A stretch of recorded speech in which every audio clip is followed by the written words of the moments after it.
So how's he going to get Congress on board for those far-reaching plans? I asked Brendon O'Connor from the US Studies Centre at Sydney University for his take on President Obama's address. Well, it was a pep talk to the nation in some regards. Like many things with Obama, the promise is great, the potential is enormous, but will he deliver? He really set out these three areas to change policy on the environment, on healthcare, and on education, and these are enormous challenges, and I suppose the question is, what will the policies be, what will the Congress do, and what will they be able to agree on in the next year or so?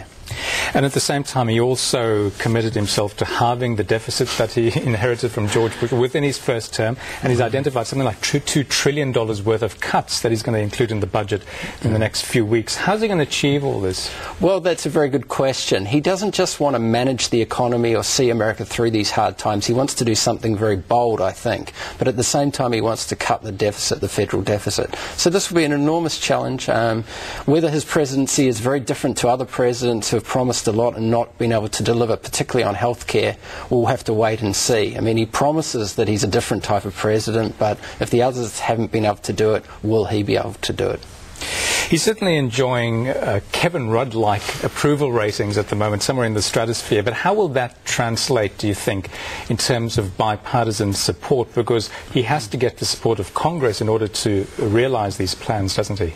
Yes, I mean, and many of his ideas about bringing universal health to America or bringing green jobs, changing the way Americans deal with their energy issues, are quite ideological issues, and Republicans will be resistant to come on side. So his opinion polls will have to stay very high to convince the Republicans, to at least some of the Republicans, to agree to these ideas and plans and put them into law. So I think the future is really going to be fascinating in terms of will Obama be able to deliver on these big ideas. As you said, energy, healthcare and education, the big ticket items that he mentioned, not a word about defense, which we're used to hearing under Republican administrations. How do you account for that? Well, I think the last bit of his speech talked about Iraq and talked about how he wants to move to a plan on getting out of Iraq. I think we'll hear something about that this week. And maybe Iraq is a saving. I mean, if the Americans get out of Iraq, maybe that's where some of the savings come.